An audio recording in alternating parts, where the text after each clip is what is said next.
did you make out at that lumberjack festival in the rain? Good afternoon. Thank you for being here. It's both an honor and a privilege, and quite frankly, a little bit intimidating to be the person to venture to tell the story of agriculture in Delaware County.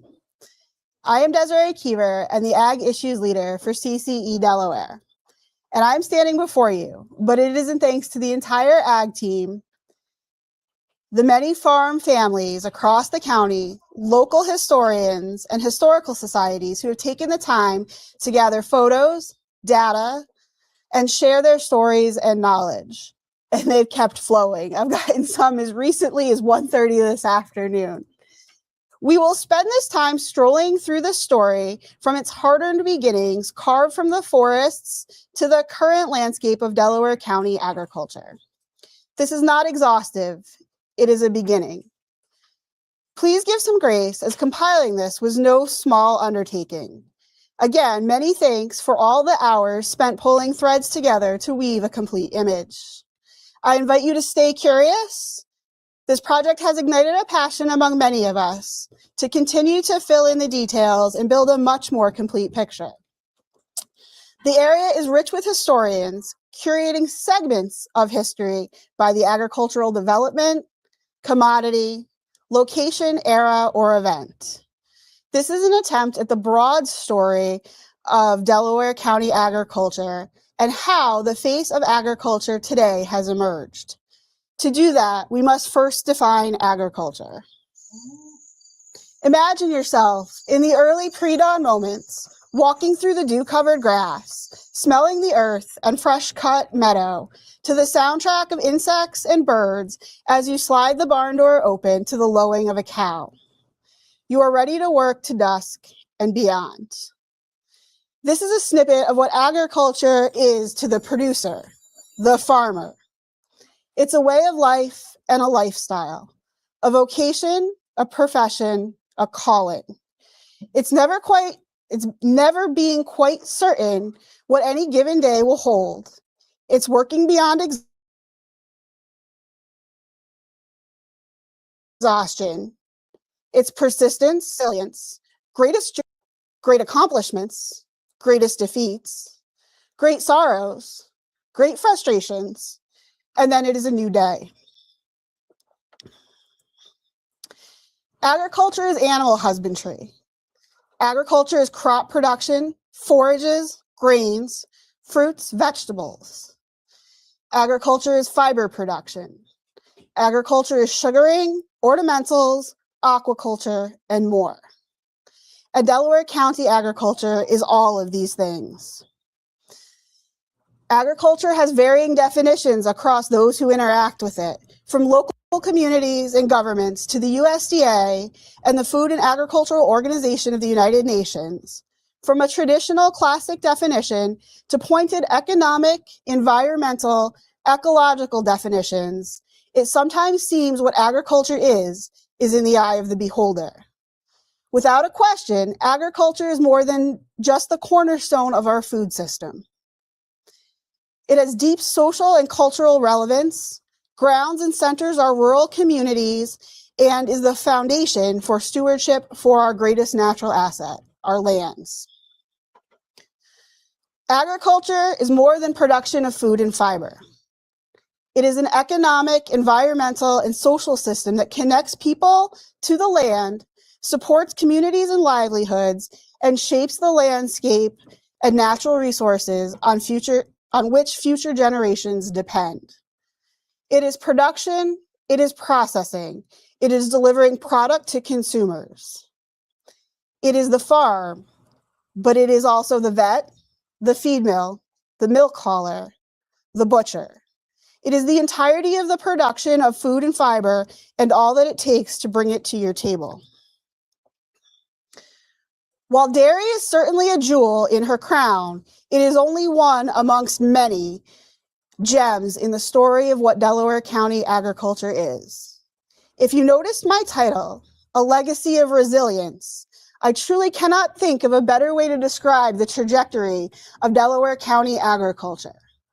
The farmers here have always farmed to the best of their ability, rising to the pinnacle of success in the commodities of their time.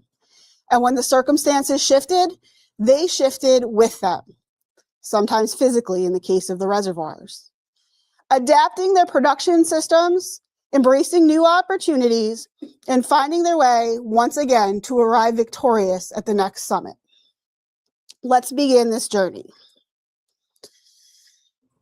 The early settlement of the area allowed for agriculture to develop and emerge, with Delaware as a leader in New York State.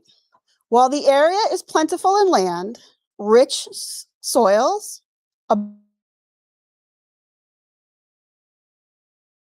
abundant, pristine water, and a temperate climate, fishing farmsteads was any. Settlers carved clearings in the forested terrain. Early farms concentrated along the narrow river bottom valleys, while others were working the uplands. Dense, mature northern hardwood covered much of the land. As timber was harvested for construction, as well as to make acid for tanneries, lands opened up for farm usage. One such example of early settlement is the Frisbee Farm, established in 1788 by Gideon Frisbee, right here in Delhi, and is still in production today under the care of the 8th generation of the Frisbee family. Let's take a moment to appreciate what the pioneers of Delaware County agriculture encountered as they established their farmsteads. 2 stones for every dirt, a photo of the early 1900 Charlotte Valley soils,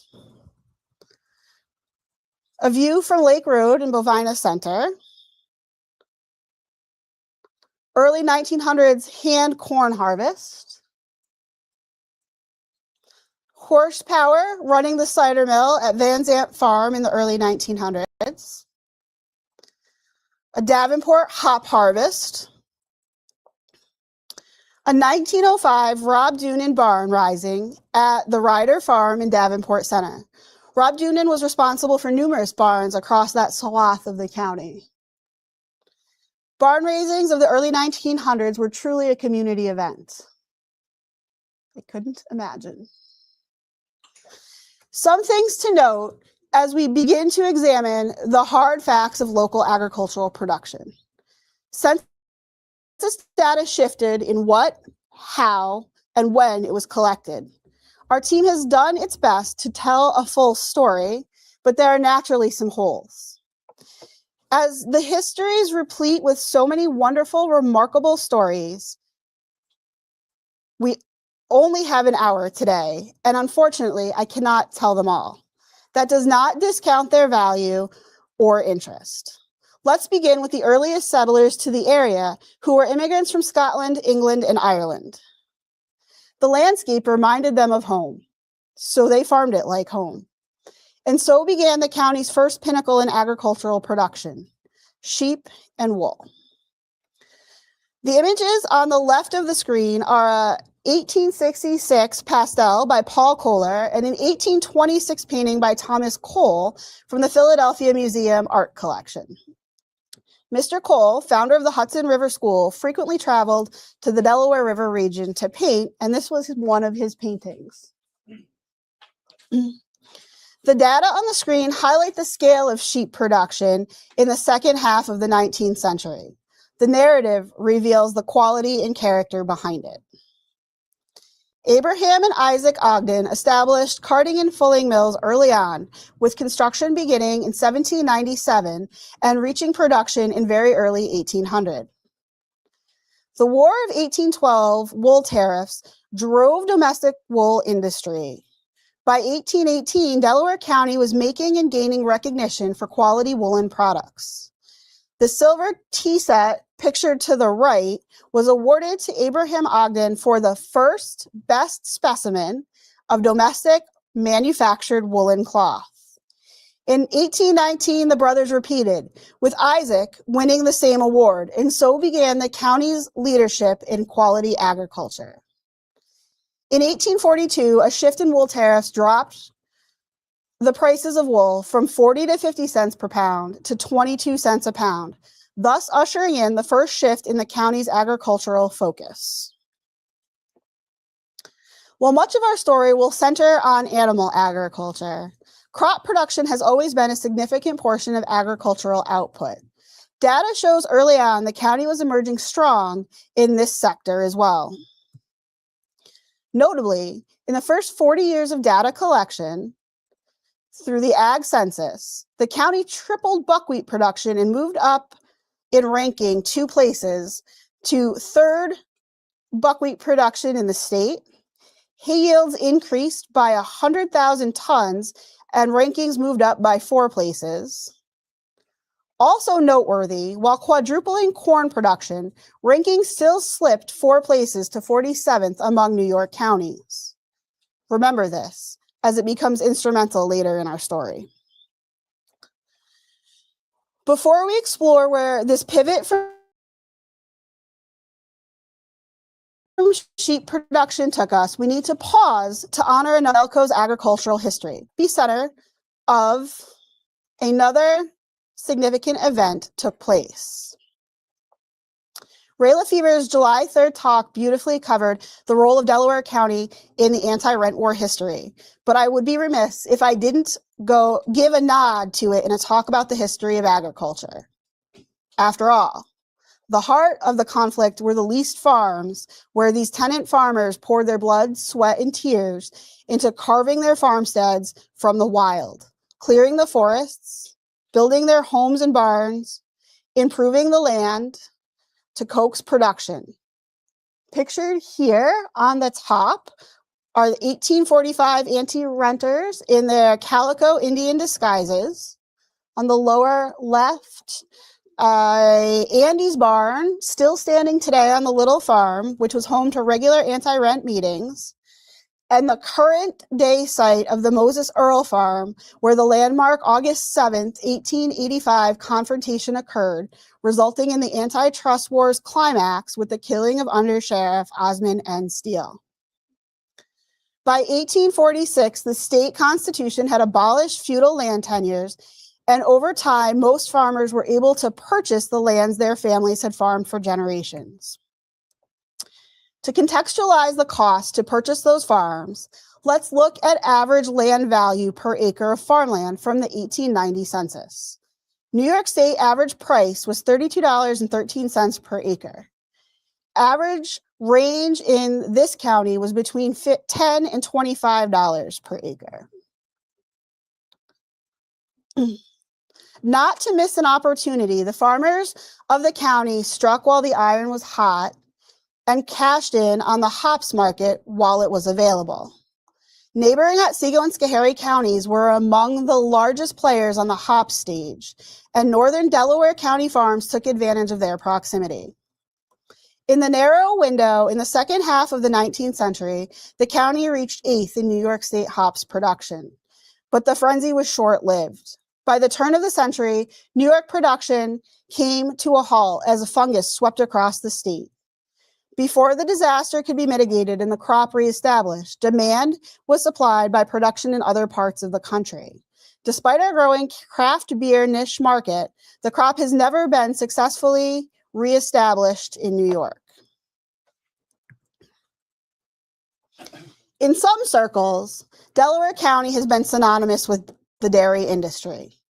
As we examine the tapestry that is Delco agriculture, it is clear there are threads beyond just the story of dairy. Likewise, woven into the tale of Delaware County dairy are many hues leading to rich color of its history. From top-notch product, world-renowned cows, processing innovation, and marketing triumphs, the story most certainly is a headliner. We will dig into all of it, interspersed with other noteworthy strands of the county's agricultural tapestry. As we explore the fabric of dairying in Delaware County, I ask for some patience, as all of this will not be explicitly linear. There are sides of the tale better discussed to get linear progression.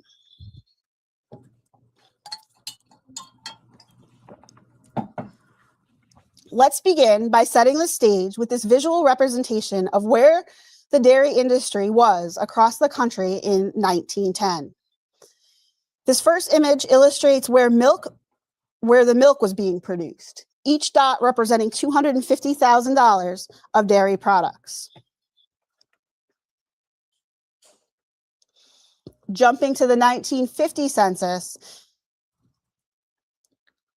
this is a look at where dairy farms were concentrated. In this case, each dot represents 100 farms, and this is a strong visual of the concentration. Shoot. Sorry, I broke my screen. Strong visual representation of the concentration of dairy in the various areas of the state as well as across the nation. Important in grasping the story of dairy is to understand what was going on cow side. As we will discuss later, changes in practices along the way, I did it again, yielded dramatic per cow production increases, which changed the scope of farming. At the outset of dairying in the county, butter was a natural means of preserving milk and extending its usefulness beyond its brief fresh milk life. Thus began the county's illustrious chapter in butter production, establishing a reputation for a notable product known and valued the world over. As the wool industry began to wane, many of the wool buyers became butter buyers. As production skyrocketed within the county, shipments of butter to New York City were documented from as early as 1856 onward. At this time, most of the butter was shipped to Kingston for travel to the city via barge down the Hudson River. The arrival of the railroads accelerated shipment of butter from Delaware County worldwide. Two separate occasions, widely recognized but with no surviving documentation, note bovina butter being served in the White House during the Fillmore era. As testament to both the quality and quantity of the butter coming out of these hills, beyond the awards highlighted here on the screen, the 1893 World's Fair saw 1 in 5 New York butter exhibits hailing from bovina.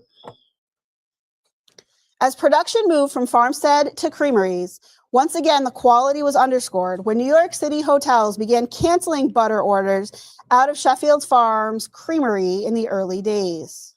Customers were not yet accustomed to the difference in flavor between farmstead and creamery butter, where the farmstead butter was richer, saltier, and stronger. It was a matter of customer education that didn't happen overnight. While creamery produced butter eventually won its place on tables citywide, Delaware County creameries began adapting to consumer demands and diversifying the products they offered. Pictured here is a farmstead butter churn on the Sturgis and Pauline Goodrich farm in the early 1800s, which is currently on display in the Walton Historical Society, a firkin of bovina butter, and a picture of the 1893 World's Fair where all that bovina butter was on display. 2026 is the year of the woman farmer. But women have played a vital role in Delaware County agriculture workforce for the last 200 years. Women were central in the early dairy economy locally. Although historical data did not capture their labor as part of the formal ag workforce, women performed the majority of the work to transform Delco milk into the coveted butter. The agricultural census recorded the cows, the pounds of butter, and the value of that production. What it did not capture was the labor of the women who skimmed the cream, churned the butter, worked it and salted it, and prepared it for market. 1897 documents at the Historical Society specifically note that nearly all this heavy work was done by women. Women continue to lead in the ag industry locally, holding positions in all major aspects of operations and support services. From dairy ambassadors to farm owners, women are at the heart of agriculture now more than ever. And here's to the next generation of women leaders. Each era has brought with it technological advances that have reshaped the nature of work and redefined what a farmer's workday looks like. Some of these advances have allowed for greater efficiencies. Some have paved the way to simply do more, while others have improved the environment, the quality of life for our animals, for our farmers, enhanced safety, and improved our stewardship. While agriculture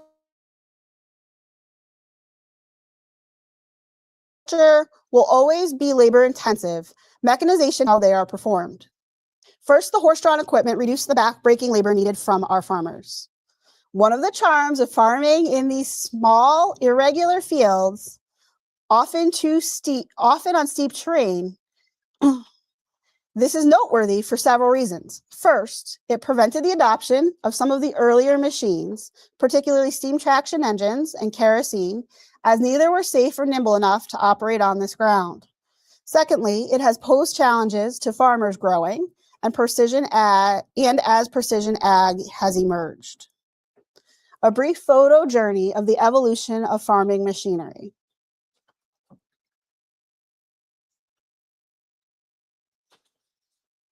As technology improved, our farms were ready adopters, often at the leading edge. One of the reasons agriculture continued to reinvent itself in the county and remain thriving. From horses to horsepower to the drones we see today, the Delco farms continue to embrace innovation and harness the changing tools of agriculture.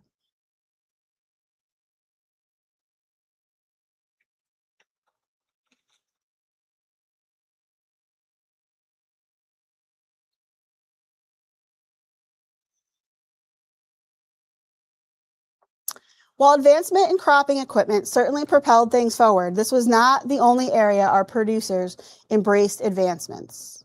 Delaware County producers were quick to bring advancement to the barn, embracing new housing systems, milking technologies, and robots to do everything from feed the calves, tidy the barn, and milk the cows. Pictured here is hand milking in a tie stall. Milking with machines and a pipeline, but let's not forget the intermediate step of dump stations. Milking parlors, again, Delaware County being early on adopters. And free stalls. The county today has farms adopting automation and robotics. The first robotic milkers arrived locally at the Bergen Farm in 2013. Here we see alley scrapers, robotic calf feeders, robotic feed pushers, and robotic milking. Railroads also opened doors for Delaware agriculture. Small railways forming a transportation network opened a new world of opportunity for local farmers. The railways brought feed grains in and delivered milk to other products to New York City markets, making the sky the limit for production. If you recall the milk production graph I shared a few slides ago, this was one of the first leaps. Feed grain importation, hauled by all three railroads, fueled production by bringing grain that couldn't be produced locally to enhance cow diets. Protein grains such as soy and energy grains such as corn. As noted, the county was not suited to created cow diets that allowed those girls to begin tapping into their full genetic potential. Railroads allowed the fresh milk market to explode in the county with access to the New York City consumer base. Milk no longer had to be preserved as butter to be shipped. The speed to market enabled fresh milk to be sold in the city. This allowed Delaware County to become home to dairies as large as 60 cows when the rest of the state had farms housing herds up to 20 head. The UND served the north side of the county, including Sheffield Dairy. The O&W served the south side of the county with its terminus in Delhi. A connecting line never built by either railroad because farms were able to ship north to Bloomville or south to Delhi, and the trains could pick up milk from there. The train route along Back River Road. The O&W pulling in downtown Walton. This photo captures the railway dock of the Papacton Creamery along the DNN. Lutz Feed and Agway were the last customers of the U&D Railroad, which at its time became a fully agricultural service. And this is the last train to deliver, pulling in at the Agway in Stamford. The arrival of the railroad and easy access to New York City markets brought a boom of a new cash crop, cauliflower. The cool climate, ample moisture, promoted slower growth and solid head development to yield a premium cauliflower. The crop became the mortgage lifter of the area, with many farms growing a few acres to supplement income. Grower cooperatives sprung up in Margaretville, Bovina, and Walton. In Margaretville, the auction block was operated from the late 1930s through the 50s, allowing buyers to bid on truckloads direct from the farm. By the 1960s, production began to slow and commercial production dwindled out by the 80s, yielding to more efficient competition in other parts of the country. A quick glimpse at the cauliflower scenery of days gone by. Boxes awaiting sale day. Rows upon rows of the white gold. Nate Haynes surveying his crop. Schmidt's produce utilizing traditional planting even in the 80s and today. Alongside the railroads, creameries were transformative in milk handling and marketing for the county. I did it again. In 1893, Sheffield Creamery was established, once again putting Delco at the forefront as the site of the first commercial milk pasteurization nationally. Beginning with butter production, and as noted previously, working through those early hiccups of migrating palates away from farmstead flavor, the creamery began expanding into other products. Between 1890 and 1920, condensed milk plants such as Borden's grew, bringing the fluid milk market with it. In the 30 years between the 20s and 50s, dairy processing became increasingly centralized. With local milk feeding national brands, many local creameries focused on specialty production such as cheeses, sour cream, powdered milk, cream cheese, and of course, condensed milk and butters. Consumer demand and plant efficiencies dictated the products produced locally over the years. Borden's leading the way in the county's condensed milk production. And we'll take a moment to appreciate some of the creameries of days gone by. The Walton Borden's facility, some of you may recognize that building. The 1960s saw cooperatives and milk plants incentivize farmers to purchase bulk tanks. This again revolutionized how milk was handled. From bringing milk by individual farms in 10-gallon or 86-pound milk cans to being picked up at the farm and hauled via tanker. This too ushered in more testing and quality controls for the milk. And this was processing inside the Delhi Borden's facility. The Downsville Creamery operators. A postcard rendering of the Brookdale Creamery in Roxbury. Andy's Co-op Creamery, and the Lost Cannonsville Milk Plant shown here in 1950. Despite so much processing capacity and easy access to the New York City markets, prices paid to the farmers, their milk, well below costs of production. Beginning in 1933, at the outset of the milk strikes, Delaware County farmers organized, with farmers dumping their milk farmstead and stopping milk trucks from reaching the creamery to dump cans of milk in the road. At the height of the strike, Dairy Farmers Union organized a massive strike in August 1939, leading to a 60% drop in fluid milk reaching New York City customers. On the 9th day of the strike, Mayor LaGuardia intervened, calling a negotiation at the World's Fairgrounds in Queens. At the table were DFU leaders, milk dealers, and processors. A settlement was reached establishing a blend price of $2.15 a hundredweight, roughly a 45% increase over the price farmers had been paid immediately preceding the strike. And now a photo journey of the strike. This is a milk truck convoy blockade in Prattsville in 39. Delivery trucks being struck by rocks in Walton. And police keeping the peace in 1939 with a dumping of roadside milk here in Delhi on 28.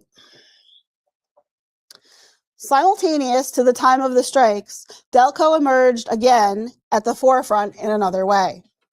While this isn't a story of victory, it does illustrate the grit and determination of Delaware County's producers and their continuous leadership efforts. This is a David and Goliath tale where Delco was trying to preserve its interest in the New York City fluid market. And perhaps a foreshadowing for the county's future relationship with the city. The Rock Royal Cooperative challenged the federal government's efforts in enforcing milk marketing orders. The order created a pooling system. Rather than farmers being paid according to what their handler did with their individual milk, the system sought to create a more equitable return across milk used for different purposes. Milk being sold for fluid generally commanded higher prices than milk used for products such as butter, cheese, and other manufactured goods. The pooling system was intended to ensure farmers received a more fair price for the value of the overall milk supply.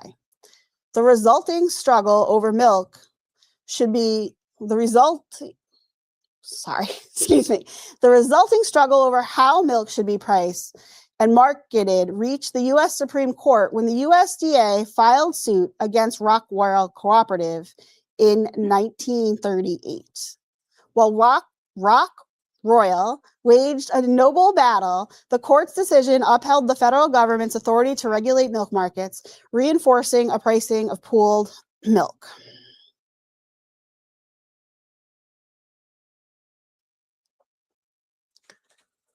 Maple, perhaps the segment of ag best suited for, has a tail as undulated as the landscape. Let's begin with the lay of the land. From the cool nights and cold winters to its vast stands of well-established sugar maple, the county possesses the natural ingredients maple production demands. Its forests hold an abundance of untapped potential, uniquely positioning producers for a vibrant maple industry. Indeed, the county emerged as an early leader in maple production, and then at the turn of the 20th century, production plummeted. And not just locally, this was a state phenomenon. What happened? Cane sugar, shifts in consumer preferences, economics. Maple producers couldn't compete on cost or preference with refined cane sugar coming out of Louisiana. And I want to take a moment just to note the shift away from maple sugar, granulated sugar, in 1939 directly as a result of that cane sugar. But the maple industry wasn't dead. And as consumer trends evolved, the maple production in the hills of the county quietly went about its business. As demand is once again on the rise, so is maple production. And the county has some farms who are players on the national stage. Honey has been a modest commodity in the county's agricultural portfolio and has followed a similar trajectory to maple. The gap represented here again follows the cane sugar, and that was when the county was producing too few pounds of honey to even be counted in census data. But we have reemerged. And a quick photo stroll through maple production in the county. This is Becca Anderson at Roxbury Boiling and her husband Cam Tapping at an afternoon boil at Brookside in Delancey. The next chapter in our history is profound.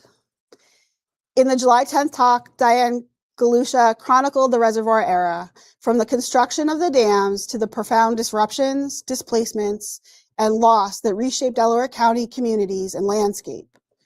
I'm not going to attempt to wade into those waters, but I do want to take a moment to pay homage to the farmers and support industry that were lost with the building of the dams. We need to recognize among the staggering losses was the county's largest, richest, and most fertile tracts of farmland.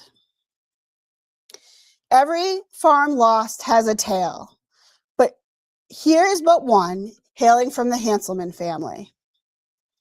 Windy Acres Farm was purchased in 1954 by Ernie Hanselman Sr. to replace the family farm, which is among those to be displaced on the construction of the Papacton Reservoir. The Hanselmans were part of a cluster of 4 families of Swiss descent farming near Arena. The group of farmers were among the most progressive in Delaware County at the time, as they were early adopters of tractors, chemical fertilizers, and artificial insemination.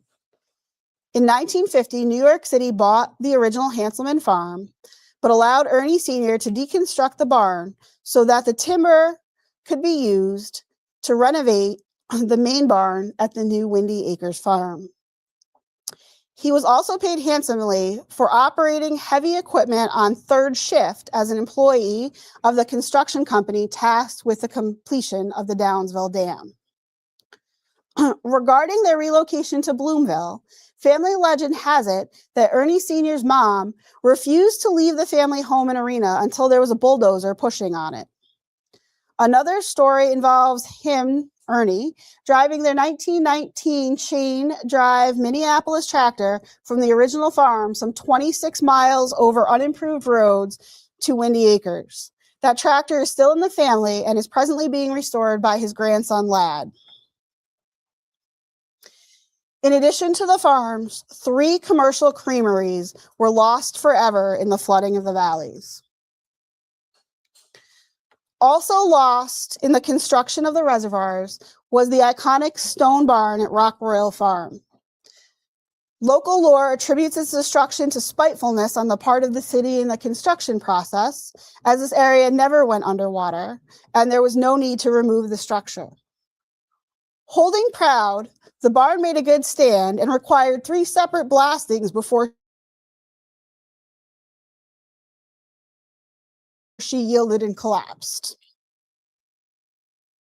Emerging from the reservoir era, dairy in the county was again readying itself to be recognized on the world stage.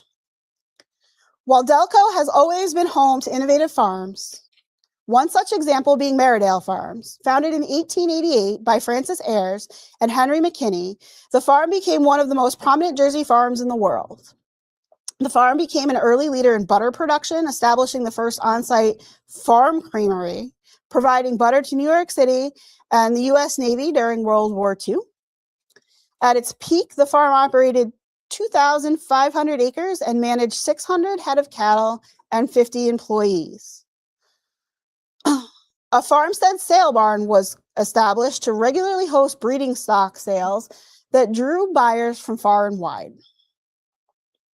After the death of Francis Ayre in 1923, the farm continued operation under the family until disbursement in 1945.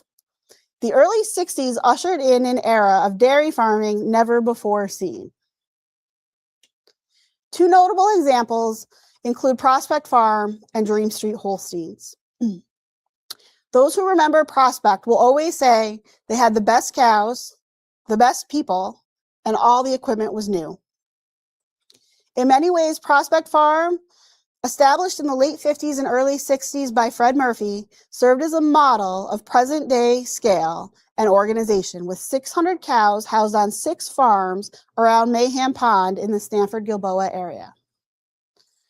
There were additional facilities for young stock, with each farm having its own resident barn manager and enough additional hands to accomplish daily tasks.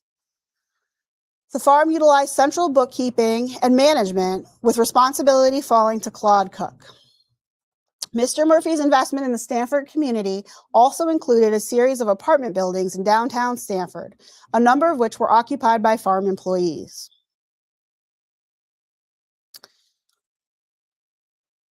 Dream Street Holsteins, a farm founded on dreams, the tax code, and the most unlikely of investors.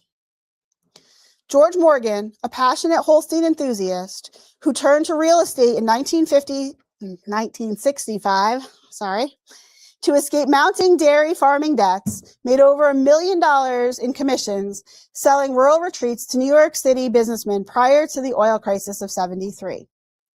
He leveraged the investment purchase credit of the 1968 tax code to create an elegant shelter for wealthy investors, and with that, developed the largest cattle investment operation in history.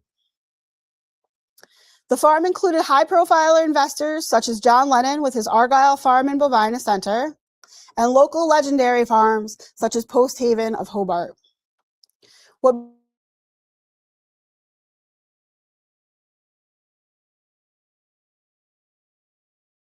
began as Dream Street Holsteins grew into an extraordinary, with 12,000 farms and a herd built around some of the finest Holstein genetics in the world. Under George Morgan's vision, the operation produced celebrated cattle, including Tybach Elevation Twinkie, pictured here in the bottom right, who became, in 1986, the first cow to win Grand Champion at all 3 national shows and the Royal Winter Fair. But the remarkable rise was followed by an equally dramatic fall, as changing markets and financial pressures ultimately brought the operation into bankruptcy, with a once world-renowned herd being dispersed in 1990. Alongside big agriculture, we need big support. In 1978, the county had 400 active dairy farms and 13,000 cows. There were many herds larger than 120 head. We've already talked about the railways and creameries, but much more goes into making a farm run smoothly. The supporting businesses not only assured timely supply and service to our farms, they were economic engines in and of themselves. Agri-service in the area encompassed milk haulers, feed mills, cattle nutritionists, veterinarians, seed suppliers, meat processors, cattle haulers, farm financial services, farm equipment dealers, part suppliers, milk samplers, and utilities. During the 1960s, federal policy, including the tax investment credit and favorable depreciation rules that paved the way for Dream Street and made it more attractive for farmers to invest in dairy cows, barns, and equipment, created a problem: too much milk. In the late 70s and early 80s, farms were producing more milk than consumers were buying. The federal government, via the Dairy Price Support Program, guaranteed a minimum price for milk. When the market couldn't absorb the surplus, the government purchased the excess in the form of butter, cheese, and non-fat dry milk. These government-owned stockpiles became enormous. Images like the one seen here of warehouses filled with government cheese and butter became symbolic of the era. Simultaneously, interest rates climbed to historic highs. Land values declined. And many farmers across the country carried significant debt from the expansion era. Congress responded with the Dairy Termination Program in the Food Security Act of 1985. Farmers who accepted the buyout agreed to sell or slaughter their herd, stop producing milk for 5 years, and received a government payout based largely on their historic milk production. This worked to reduce the national dairy herd. Locally, between the years 1997, since this is bookending the buyout period, dairy farms plummeted in the county from 598 to 283 farms, and cow numbers were cut by 48%. Beef production is a part of the story yet untold, because it fits neatly nowhere and is present everywhere in the county's agricultural history. This is one of those data points the Ag Census has been a bit vague on. Rich, I apologize. Lumping beef cattle in with all other non-milking, non-working cattle such as oxen and labeling them as neat cattle, I still haven't fully embraced that term. So beef numbers are a bit harder to tease out. What we do know is beef production has been counted as far back as the Ag Census began, with 56,982 neat cattle in 1840. Several periods in the county's history saw that number swell to over 100,000 head and peaked at 128,094 head.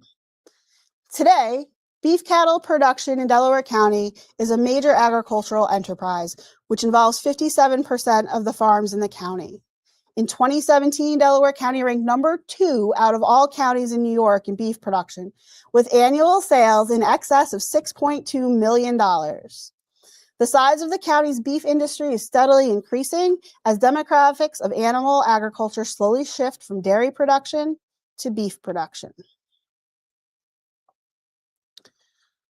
The watershed agricultural program emerges in the 90s to protect the newly formed water supplies in the reservoir.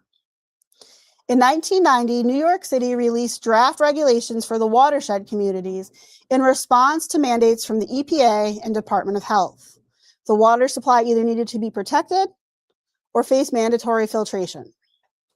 The regulations proposed would dramatically affect agriculture. Delaware County communities responded vigorously and organized, lobbying against the proposal. Through the leadership of the Delaware County Planning Department, local Cornell Cooperative Extension and Soil and Water Conservation District, and the County Board of Supervisors, an alternative was proposed and accepted by all parties. A locally developed and led program to protect that water supply took shape as follows. A voluntary participation program by farmers with a 100% cost share by the New York City Department of Environmental Protection. This program was launched in '92 in what we know today is the Watershed Agricultural Program. The group worked with Cornell University and various agencies to develop a process for whole farm planning. A mechanism for guiding the program emerged with the establishment of a local council of farmers to oversee the program, and New York City Department of Environmental Protection to administer the funding. This was done to ensure the local stakeholders had direct oversight control over the funds, not DEP. The entity was is the Watershed Agricultural Council. One of the deliverables agreed upon was the program needed to have 90% voluntary participation of local farms, or it would no longer remain voluntary and locally led. Through the efforts of local agency staff and Watershed Ag Council farmers, this deliverable was achieved. In the ensuing decades since the inception, the local agencies remain involved as partners with the Watershed Agriculture in delivering the ag program. The face of ag in the county today is diverse and robust. Dairy is still a large player, and we have discussed the surge in beef production, but the county offers so much more. Of course, there is the maple. Honey is making its comeback. The land can be seen producing field crops, fruit crops, vegetable crops, grains, tree crops, and grapes. Hydroponics and aquaculture have emerged. We have 2 of the most unique farms in the state working in the space right here in the county. Cut flowers, Christmas trees, and pumpkin production decorate our homes year-round. A revival of the county's sheep industry, along with alpacas for fiber, animal husbandry continues with poultry, pork, and horses. Dotted across the countryside, you will find farms in the county dedicated to the production of one thing, done to the best of their abilities. You will also come across diversified farms who are looking to maximize with strategies such as regenerative agriculture, silvopasture, and silviculture. In some respects, some of our farms have come full circle. You can once again find farmstead creameries producing delicious value-added dairy products, roadside stands offering direct-to-consumer products from veggies to meat and naturally dairy. We have value-added farms offering craft beverages, traditional and fruit wines, craft beers, and ciders. You can experience agriculture with farm stays, pick your own adventures, and agritourism experiences. Individual farms are again pioneering technologies across the county in a multitude of production systems to protect the environment and maximize efficiencies, from cover crops to reverse osmosis units, precision ag for maximum efficacy and environmental stewardship of manure applications. Our farmers are doing it right, doing it well. Leadership we have seen in Delco Ag for centuries now, by bringing all of the support agencies and services together to regularly meet the challenges and support the farmers on the front lines of food production. What will the future bring? Only time will tell.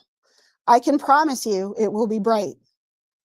This county is full of the same, or perhaps more so, fertile grounds it built its agricultural legacy upon. Today's producers are equipped with the wisdom and foundations laid by their ancestors. They still have the advantage of proximity to one of the world's largest markets. Today's producers still thrive on the support of the community around them. They are still blazing the trail in innovation and on a continued journey of renaissance in farming in these hills to keep agriculture vibrant locally. There continues to be a next generation born with the passion to honor the heritage and feed our communities. We have learned from our history, the farmers of Delaware County have the foresight to pivot as the markets and dynamics dictate. We know the resources and passions are in place.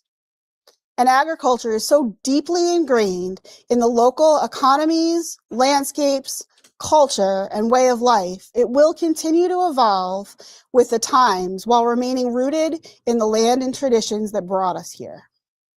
The next chapter may be unwritten, but if history has taught us anything, it is that Delaware County agriculture will find a way forward, and it is ours to write. In the context of America 250, the story of Delaware agriculture is not an exceptional one. There were hard-fought agricultural victories all over the nation, and pioneers of their times across commodities. However, I think we can agree, Delco's ag story is full of exceptional individuals, products, and events, and circumstances, which taken together create a unique story portraying the very resilience and triumph we as a nation celebrate in this historic anniversary year. Thank you for joining me in glimpsing the story. I invite those of you who are curious or inspired to come together and compile a holistic history of agriculture, as this county has one as rich as our lands. I hope to be here to see America 300, and it would be delightful to be immersed in a robust telling. I hope you've enjoyed our time together and found a few interesting nuggets along the way. If you want to stay up to date with agricultural history as it continues to be made locally, check out our website. Enjoy the fair on the square this evening, and we look forward to seeing you at the August 2nd parade. Thank you.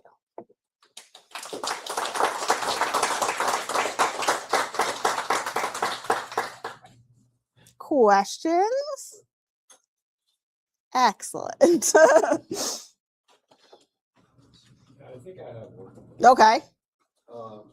There's been a lot of very decent flat farmland getting covered by solar panels from China.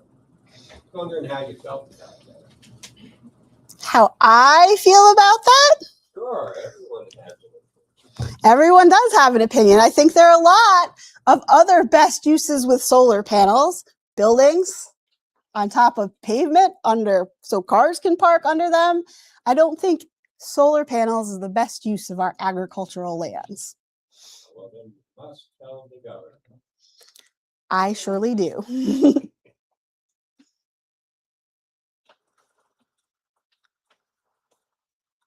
Thanks, everybody.